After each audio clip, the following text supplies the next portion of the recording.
everyone. My guest for this episode is Monika Lis, a New York City-based photographer. She's worked with artists and brands like Guillermo Pharis, Katelyn Zhang, and East Village Vintage Collective. You can view her work on her Instagram at @MonikaLis_ and view her portfolio on her website monika-lis.com. Correct? monika-lis.com. Sorry, yes. So thank you for coming on. Well, thank you for having me. So tell us a little bit about how you've been dealing with COVID-19, since it's something that sort of shaken up everybody's life. Were you able to work on any personal projects? Well, when it started back in March, there was nothing to work on because there was no work, there was no test shoots, no personal project, nothing. I mean, I think it would be a bit irresponsible to shoot back then.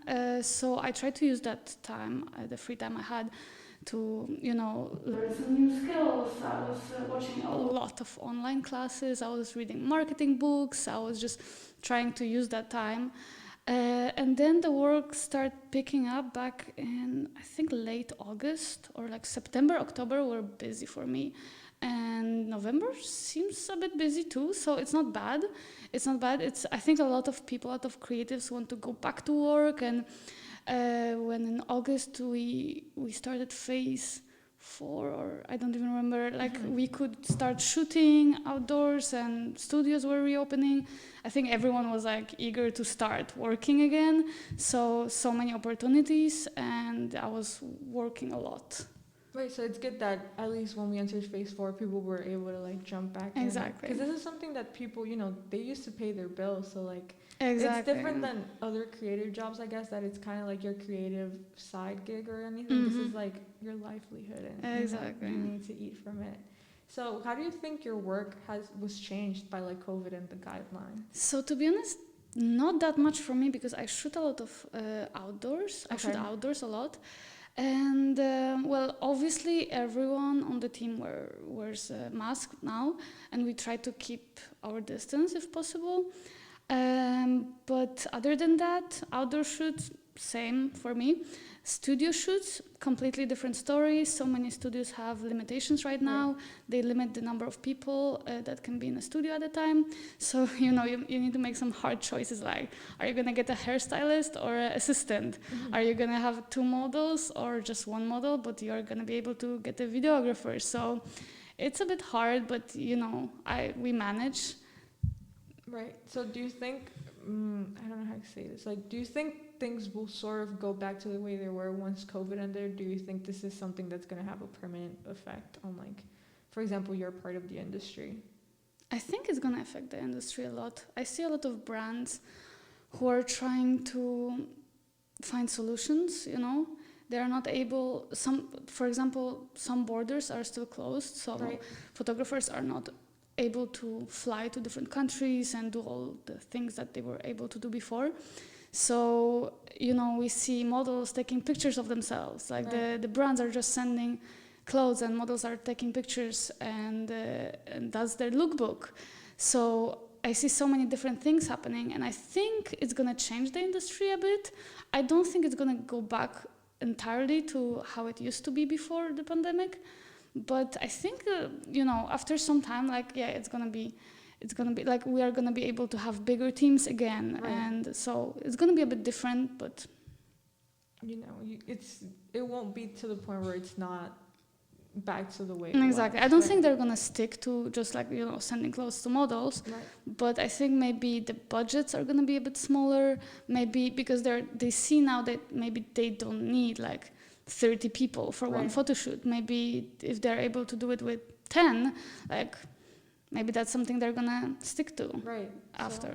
So I feel like maybe in a way it kind of is gonna negatively affect a lot of the people in the industry, especially now since they feel like maybe models can do things on their own. Because I know before they would ask models to do their own hair and makeup. I saw a documentary about models in the 50s for shows. They were trained to do their own thing. So do you think some people will sort of be I guess in a way laid off of their job because of this, or no?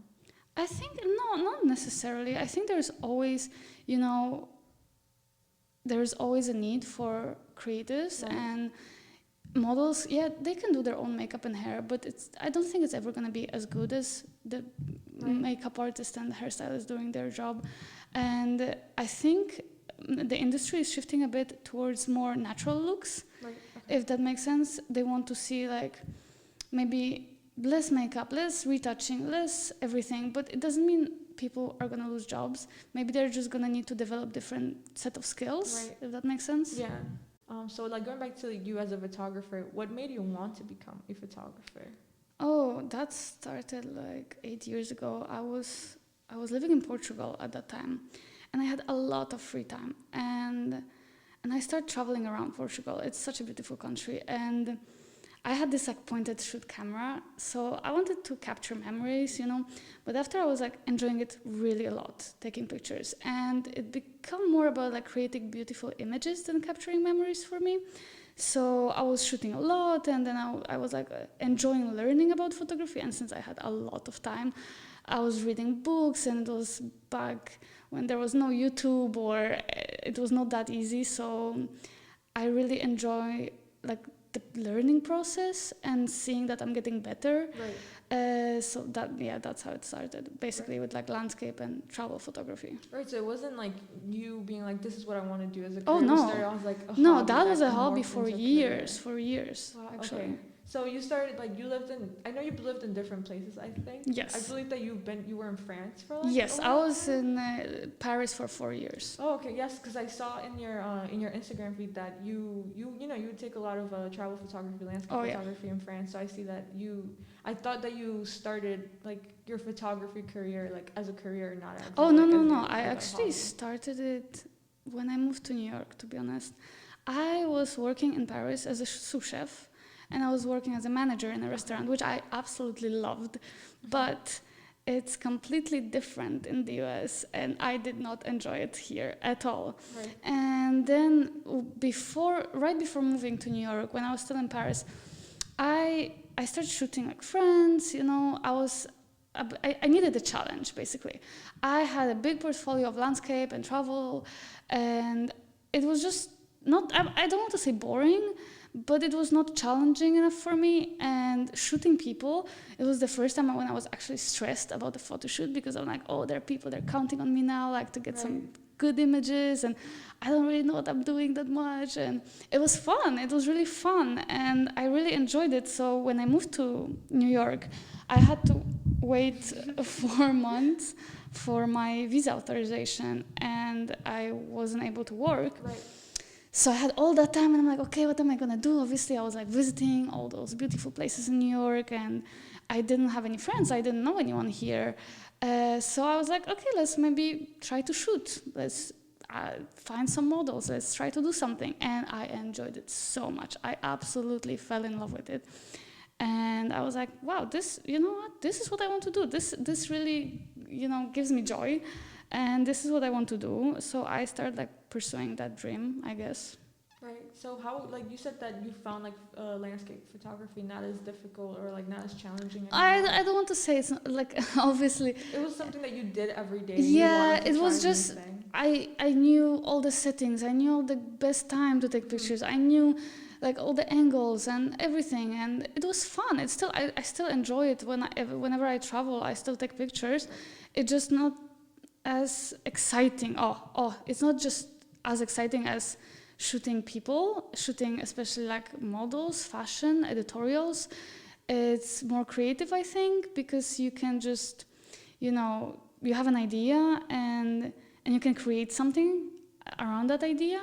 And landscapes is like just creating those beautiful images of beautiful places, but there's not that much more to that. I don't want to say it's boring or it's not as hard, Of course it is. Like, I have so much respect to landscape photographers who wake up at 4 a.m. to be there at the sunrise, or like they wait for 2 hours for the sunsets, like the crowded spot to get like one picture of a sunset. So of course I have so much respect, but it's just not so exciting for me. I was 2 weeks ago, I was in Maine. I was in Acadia National Park, and there's a beautiful spot with a what's it called, lighthouse. lighthouse, and it was almost sunset time, and there was so many photographers with their tripods and cameras, and it was like still over 1 hour for the sunset, and they were already there, you know, waiting for, and I was just like, that would be so boring for me. Right. Of course, I have so much respect that they want, for sure, for them it's exciting and fun, and they're gonna be happy that they got that beautiful picture at the end of the day. But for me, like waiting there just for that one picture of a sunset, it just wouldn't be worth it, if you know what I mean. Right. Yeah. You felt like you found excitement in like different things. Yes, and exactly. You found it in like editorial photography. Yes, exactly. Right? So like, what makes the two types of photography different? It's I think it's working with people. Okay. You know, it's like I said, it's more challenging. You need different sets of skills. You need to know how to pose people. You need to know how to direct people. You need to know how to express what exactly do you want, or what is your idea. You need to express that to the whole team, and you need to make sure that you're all on the same page, and that they know what you want, and that you know if they can, you know, make it happen. So it's challenging. It's a hustle sometimes, you know, especially if you need to make like 6 people to be available on the same day at the same time, and just make sure everyone's there and have the right address, and yeah, sometimes it's frustrating, but it's fun. At the end of the day, I feel so happy when I finish the shoot and I know I have those beautiful images, and I'm not happy about like the time I have to spend to retouch them, but it's fun. Right. It's exciting. I feel like it's also, you have a bit more of like input into making these, I guess, in a way, because you sort of create the look, you create like the concept of what you want to do, and like when you have like landscape photography, it's like you take a picture of something that's already made, it's already there, and this is something that you make yourself. Exactly, and the possibilities are endless. Right. You know, you can get inspired by anything. You can watch a movie and like, oh, the costumes were beautiful, let's shoot like 50 styles, you know? Right. Or, I don't know, I've seen this Queen's Gambit on Netflix. Oh, okay. It's in the 60s, and I was just amazed. The pictures in that show are amazing, and the costumes and everything. And I was like, oh, I'd love to have a shoot like that, you know? Right. And just simple things like that. And you can create the whole idea, and you can create the whole photo shoot around that. It's you become way more creative, I think, than shooting just landscapes. Right. Yeah. It's like there's a lot of dependence also on like photographer, like in fashion. I've worked personally like on shoots for like internships that I've done, and I've seen like when you look at the clothes, sometimes it looks nothing like that, like in the pictures. I feel like you guys have a lot to do with making sure the pictures look sellable, and like making, you know, sometimes you could see something in a person, you're like, this doesn't look like it did in the picture, and you're kind of a little disappointed, but that's because, you know, photographers are really good at getting the garment at the exact way so that it's like, I have like want it. In my camera bag I always carry clips, and I clip the clothes always so they fit perfectly, and of course you don't see that on the photos, but that's how you make them look so good, and you have to, you know, make sure that they look perfect on the camera. There are no wrinkles, and everything looks just exactly as it's supposed to look, and that's the hard part, you know, but it's also really fun when at the end of the day you look at the pictures and they're exactly as you wanted. Right. Yeah, it's something that you yourself, I guess it's easier because you know you have like a vision in mind, and you know that you're going to execute it correctly. And then when you see it happen, you're like, this is it, I did this is mine. Yes, exactly. You do a lot of outside shoots. Do you think that that's because you have like a lot of experience with landscape photography? Oh, 100%. I think in my portfolio and my photos, you can see that I come from landscape background.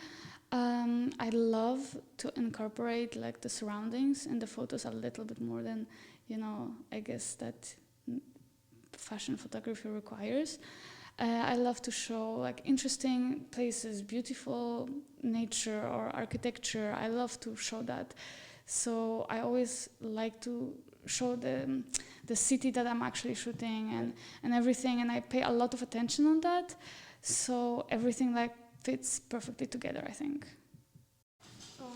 Yes, what were we saying? Oh, that you incorporate a lot of like outside shoots because your background in landscape photography. To be honest, I like studio shoots, but it's never gonna be as exciting as shooting outdoors for me. I love location scouting. I love, just walking around and like, okay, this is the best spot for that outfit. That's gonna be great. And studio is just, it's not as exciting. Not the same, right? Not Like, the it doesn't same. hit the Yeah, same. not the same. Do you think, like you said, you really like shooting like under bridges? Like, I think I saw it in one of your posts. Like, Harlem Bridge. That is so cool. Like, what do you think is so appealing about, like, for example, that specific type of setting to you?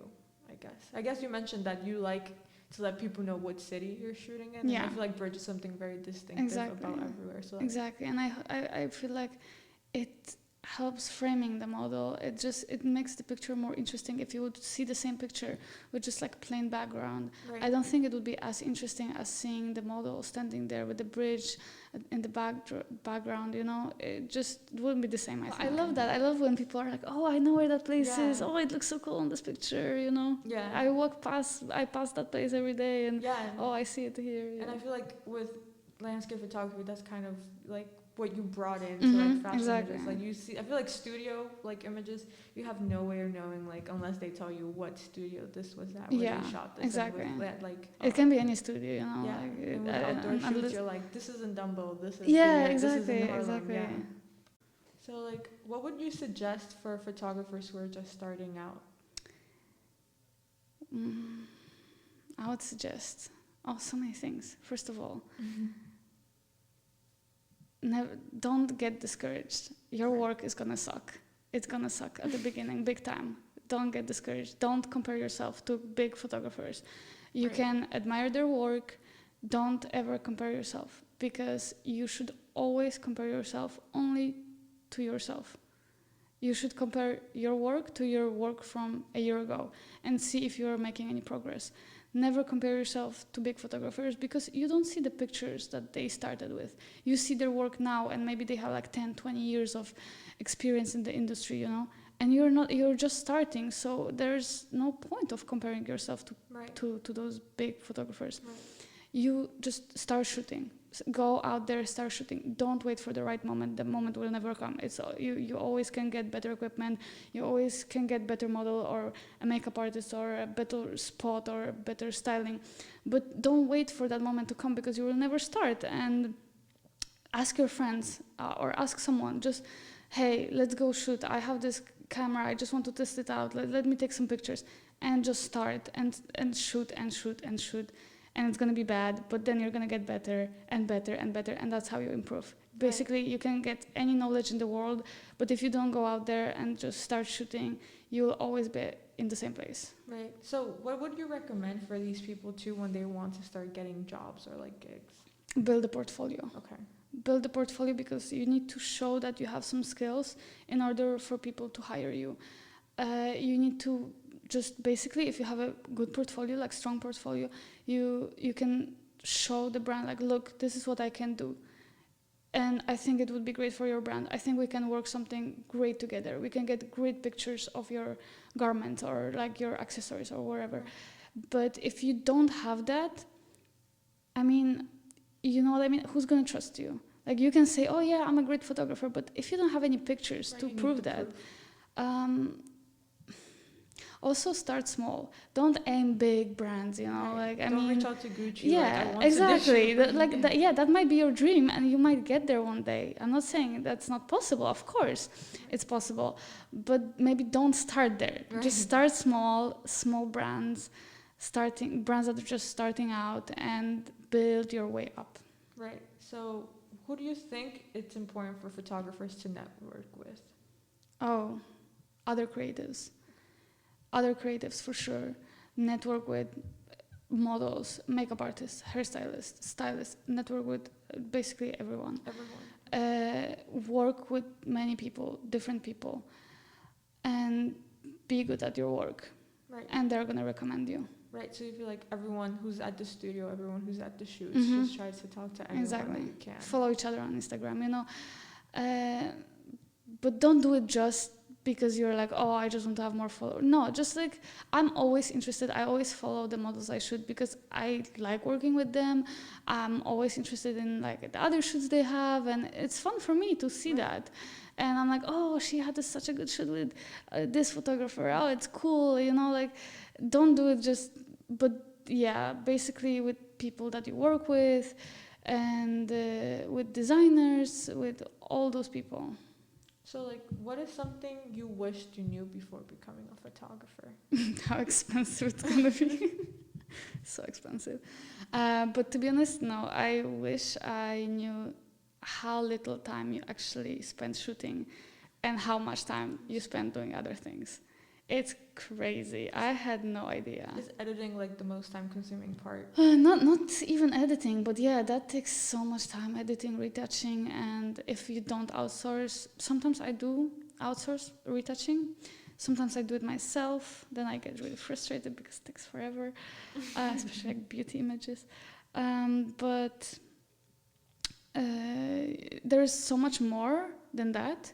First of all, you need to social media, you know, managing your social media. You need to responding emails and sending out emails. It takes so much time.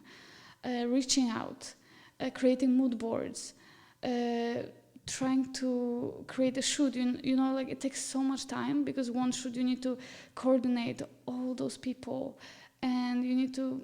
It's super time consuming, and I wish I knew that because I had no idea how many things we actually have to do besides actually shooting. And Yeah, I think it's something that people sometimes overlook. They think that you sort of just show up on set oh or where yes, you are, like, 100%. just to take pictures. That's how people think what photographers do. Then they don't see it. Also, like, you know, cleaning the equipment. Yeah, taking care of exactly, taking care of the equipment. Only editing photos takes so much time. What else? There's just also learning new things. I always try to learn new things, new retouching techniques or new lighting setups. Just there's so many things to learn. So, and you also you want to stay relevant, so you want to learn new things that are trendy in the industry right now. You also have to be you have to know about the current trends. So if you're doing fashion, you need to know what's trendy right now, like what are trends for winter this year or spring next year, because you need to shoot relevant things.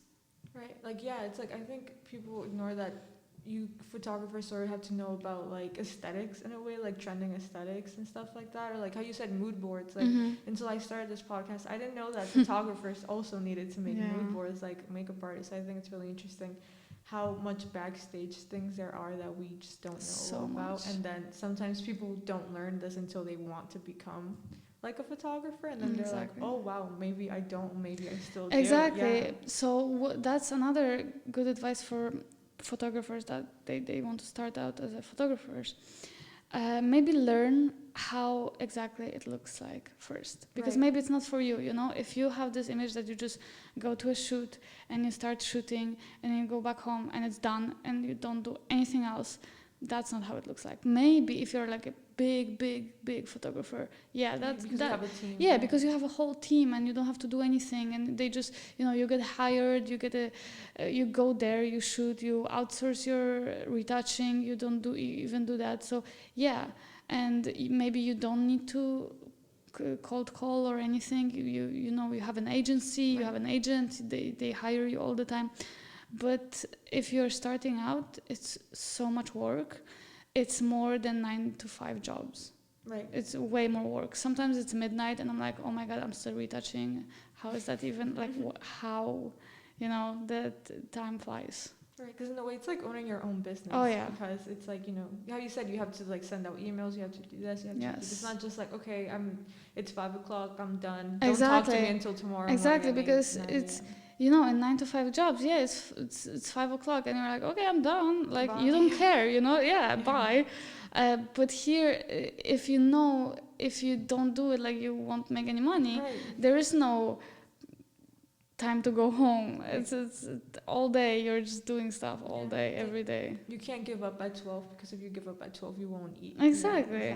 But it's really also it's a bad thing, because I personally have a problem with finding time to rest and to stop working. Right. I'm just constantly working, and it's not a good thing. You should be able to balance your life. You don't want to be like me, like midnight and you're still retouching, or that's not a good thing. I'm trying to fight that. So have you ever had anyone assist you? Yes. Yes. Would you recommend people going out and looking for like 100%. I to be honest, I would still do it if it's like a great photographer. That's basically amazing opportunity. It's an amazing opportunity because you can learn so much just by watching great photographers shoot. Right. You can see how they work. You can feel their workflow, and I would say definitely assist photographers that are better than you, and unless you're getting paid a lot, then you don't care. but it's a great thing to do. It's a great, just send some emails. You can say, don't even expect to be paid, but just say like, I just want to be Just there. for the experience. Yeah, right. I just want to be there, see how you work, and I can help. That's it. Right. And so, No, sorry. and you can, you never know what's gonna happen. Maybe they're gonna hire you after that. Maybe you're gonna be great, and they're gonna be like, oh, it was nice working with you. I want you on my other shoot, and you never know. Right. When you began, like, when you looking for a team, how did you round up a team when you first began? How did you go about like contacting these people? Oh, I think I started Facebook groups. Okay, Facebook. Yeah, Facebook groups. I mean, it's hard, Facebook groups. I would say start with people that are on the same level as you and grow together. Right. Or try to work with people that are better than you. And but nowadays it's so easy because you have Instagram, you can just contact people. It's gonna take so much time looking for good creatives, but you just contact them. You're like, hey, I love your work. Would you like to work together? Or I remember, my first model, I found her on a Facebook group, and I was really lucky because she was great. She was great, and after that first shoot, it kind of, it's like a ladder. You need to like climb your way up.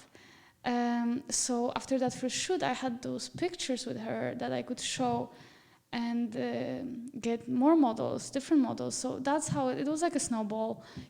After this first shoot, I have the pictures, so I was showing on those Facebook groups, and like anyone wants to shoot, I have this idea, I have this mood board.